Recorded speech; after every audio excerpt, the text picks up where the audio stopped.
ஊடகத்துறை, பத்திரிகை துறை சகோதர சகோதரிகளுக்கு முதலில் எங்களது வாழ்த்துகள், நன்றி. இந்திய யூனியன் முஸ்லீம்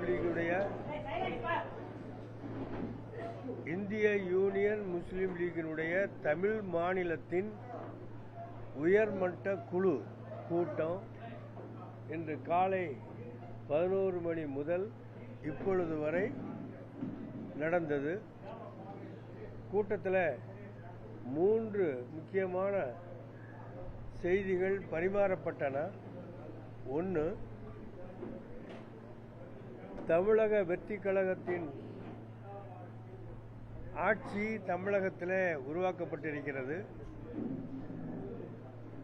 அந்த ஆட்சி உருவாவதற்கு இந்திய யூனியன் முஸ்லீம் லீகினுடைய 2 சட்டமன்ற உறுப்பினர்கள், வாணியம்பாடியை சார்ந்த சையது ஃபாரூக் பாஷா அவர்கள், பாபநாசம் தொகுதியை சார்ந்த AM ஷாஜஹான் அவர்கள் இருவரும் ஆட்சி தொடர்வதற்காக தங்களது நிபந்தனையற்ற ஆதரவை தெரிவித்து அதன் மூலமாக ஆட்சி சிறப்பாக தொடர்கிறது. நாங்கள் ஆட்சிக்கு ஆதரவு கொடுத்த சமயத்தில் இந்திய யூனியன் முஸ்லீம் லீகின் சார்பில் எந்த நிபந்தனையும் நாங்கள் வைக்கவில்லை. எந்த கோரிக்கையும் புதிய அரசிடத்திலே நாங்கள் தெரிவிக்கவில்லை. இருந்தாலும் புதிய அரசு ஜோசப் விஜய் அவர்களுடைய தலைமையிலான தமிழக வெற்றி கழகத்தின் அரசு பெருந்தன்மையோடு இந்திய யூனியன் முஸ்லீம் லீகையும் அமைச்சரவையில் சேர்த்துக்கொள்ள வேண்டும் என்ற ஒரு முடிவெடுத்திருக்கிறோம். அந்த முடிவுக்கு ஏற்ப உங்கள் இயக்கத்தை சார்ந்த 2 MLAக்களில் ஒரு MLAக்கு அமைச்சர் பதவி கொடுக்கலாம் என்று முடிவெடுத்திருக்கிறோம். அதற்கு உங்களது ஒப்புதல் வேண்டும் என்று எங்களிடத்தில் கேட்டார். இது எங்களுக்கு எதிர்பாராத ஒரு செய்தி. நாங்கள் கேட்கவும் இல்லை, எந்த கோரிக்கையும் வைக்கவில்லை. இருந்தாலும் ஆட்சியில் அமர்ந்திருக்கக்கூடிய விஜய் அவர்களுடைய தலைமையிலான இந்த ஆட்சியில் இந்திய யூனியன் முஸ்லீம் லீகை சேர்ந்தவர்களும் அமைச்சரவையில் இடம்பெற வேண்டும் என்ற உயர்ந்த நோக்கத்தில் பெருந்தன்மையோடு எங்களை அணுகியதற்காக அவர்களுக்கு நாங்கள் நன்றி சொல்ல கடமைப்பட்டிருக்கிறோம். இது பற்றி நேற்று முதல் இன்று வரை நாங்கள் கலந்து பேசிய போது இந்திய முஸ்லீம் லீகின் சார்பில் PAC என்று பொலிட்டிக்கல் அட்வைசரி கமிட்டி என்று இருக்கிறது. எந்த ஒரு அரசியல் முடிவெடுத்தாலும் PAC உடைய முடிவுதான் இறுதியானதாக இருக்கும்.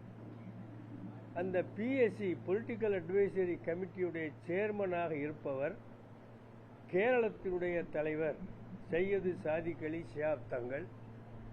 சையது சாதிக் அலி ஷிஹாப் தங்கள் என்பவர் நபிகள் நாயகத்துடைய 38வது வாரிசு என்று உலகம் போற்றுகக்கூடிய தலைவர். அவருடைய தலைமையில் தான் PACயை நாங்கள் வைத்திருக்கிறோம். ஆக PAC உடைய தலைவர் சாதிக் அலி ஷிஹாப் தங்கள் அவர்கள், அதே மாதிரி இந்திய முஸ்லீம் லீகுடைய இன்றைய அமைச்சர் குஞ்சாலிக்குட்டி அவர்கள் தேசிய பொதுச் செயலராக இருக்கிறார்கள். அவர்களும் சேர்ந்து முடிவெடுத்து நேற்றைய தினம் எங்களுக்கு அறிவித்தார்கள். தமிழகத்திலே தமிழக வெற்றி கழகம் அமைக்கிற அமைச்சரவையில் முஸ்லீம் லீகிற்கும் இடம் கொடுக்கிறதாக அவர்கள் எங்களுக்கு தெரிவித்திருக்கிறார்கள். அதை நீங்கள் ஏற்றுக்கொள்ள வேண்டும் என்று எங்களுக்கு அறிவுறுத்தி செய்தார். ஆக இந்திய யூனியன் முஸ்லீம் லீகுடைய அகில இந்திய அமைப்பும் அதனுடைய ஒப்புதலும் பெற்று நாங்கள் இங்கே காலையிலிருந்து இங்கே கூட்டம் நடத்தி கூட்டத்தின் வாயிலாக எடுத்த முடிவு என்ன என்றால், தமிழகத்தில் வெற்றி கழகம் உள்ள அமைச்சரவையில் இந்திய யூனியன் முஸ்லீம் லீகும் இடம்பெறுவதற்கு ஆதரிப்பது என்று முடிவெடுத்திருக்கிறோம். இந்திய யூனியன் முஸ்லீம் லீகு அமைச்சரவையில் இடம்பெறுவதற்கு ஒப்புக்கொண்ட அதே நேரத்தில் அருமை சகோதர சகோதரிகள் இங்கே 3 மணி நேரமாக விவாதம் பண்ணியது என்ன என்றால், நாம் 2 எம்எல்ஏக்கள் பெற்றிருக்கிறோம். ஒருவருக்குத்தானே அவர்கள் அமைச்சராக ஆக்க விரும்புகிறார்கள். ஏன் நீங்கள் 2 அமைச்சர்களை கேட்கக்கூடாது என்றும் இங்கே அதிகமாக பேசப்பட்டது.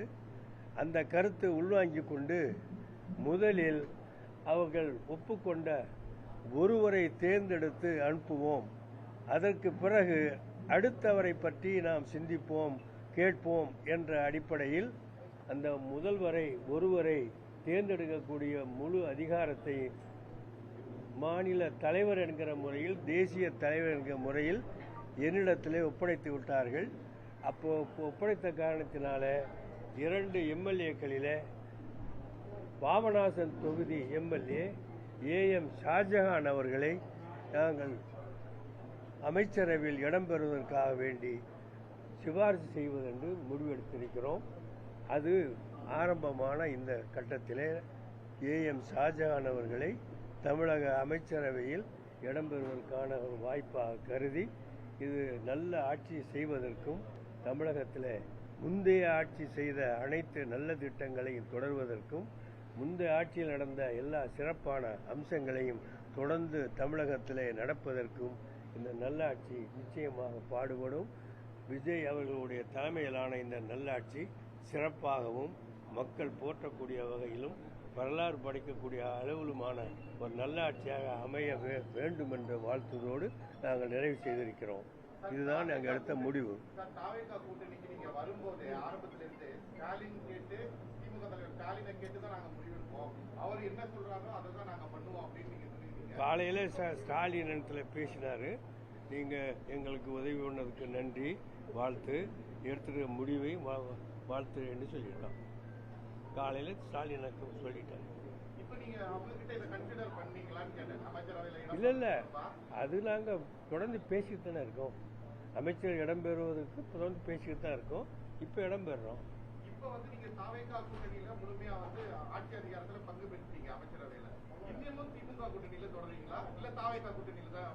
இல்ல அந்த கூட்டணி பத்தி இப்ப நாங்க பேசல. இப்போ இருக்கிறது தமிழ்நாட்டில் உள்ள ஆட்சியில் பங்கேற்பது இந்திய முஸ்லீம்கள் எடுத்திருக்கிற முடிவு. இது தேர்தல் காலத்துடைய முடிவு அல்ல, ஆட்சி அதிகாரத்திலே பங்கேற்பதற்கான முடிவு. இந்த முடிவை நாங்கள் சாதகமாக எடுத்து அகில இந்திய தலைவர் எங்களுக்கு அறிவுறுத்தலின்படி இது எடுத்திருக்கிறோம். இது நல்ல ஆட்சி தொடர்வதற்கு எல்லா வகையான ஒத்துழைப்பையும் நாங்கள் தருவோம். நல்லா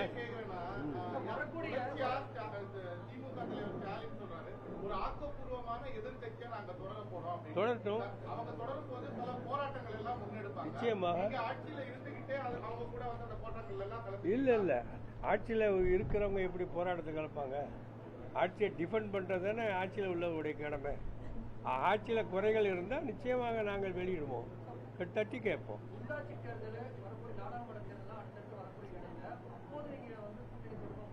அது அந்த நேரத்தில் முடிவெடுப்போம்.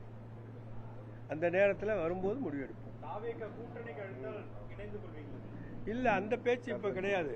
நாங்க இப்போ தமிழ்நாட்டில் அமைக்கப்பட்டிருக்கிற தாவேக தலைமையிலான அரசாங்கத்தில் இடம்பெறக்கூடிய அளவுக்கு எங்களுடைய ஒத்துழைப்பு இருக்கும். அந்த ஒத்துழைப்பில் அரசாங்க அமைச்சரவையில் இடம்பெறுவதற்கான அழைப்பு கொடுக்கப்பட்டதை ஏற்றிருக்கிறோம். அந்த அழைப்பின் அடிப்படையில் எங்கள் முஸ்லீம் லீகின் சார்பாக ஒருவரை நியமித்து, ஏஎம் ஷாஜஹான் அவர்களை நியமித்து அவர்தான் அமைச்சராக உரியவர் என்று சொல்லியிருக்கிறோம். வருங்காலத்தில் 2 அமைச்சர்களும் எங்களுக்கு கொடுத்தா மிக நன்றாக இருக்கும் என்ற கோரிக்கை உங்கள் மூலமாக வைக்கிறோம். இல்ல எதையும் நான் கேட்கல. நாங்கள் கண்டிஷனே வைக்கலையே, எந்த நிபந்தனை இல்லையே, எந்த நிபந்தனையும் நாங்கள் சொல்லலை.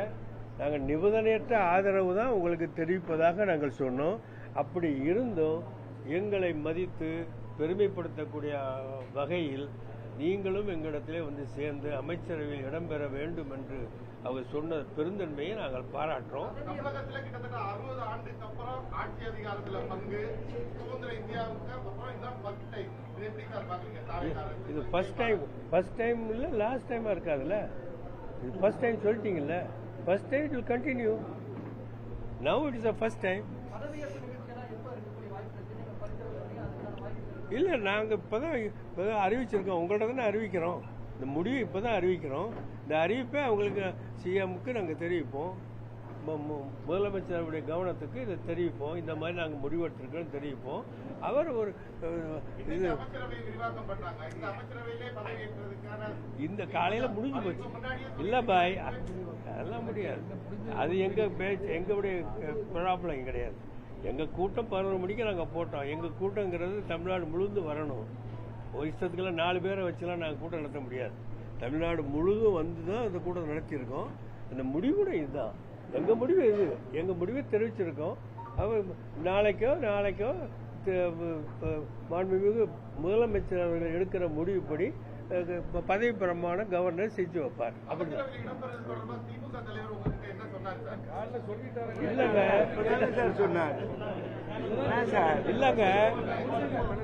இல்ல அமைச்சர் அவரை டிஸ்கஸ் பண்ணி நாங்கள் சேரலை பாய். அவர்கிட்ட தெரிவிச்சாச்சு. அவர் எங்களுக்கு காலையில போன் பண்ணி வாழ்த்து சொல்லிட்டார்.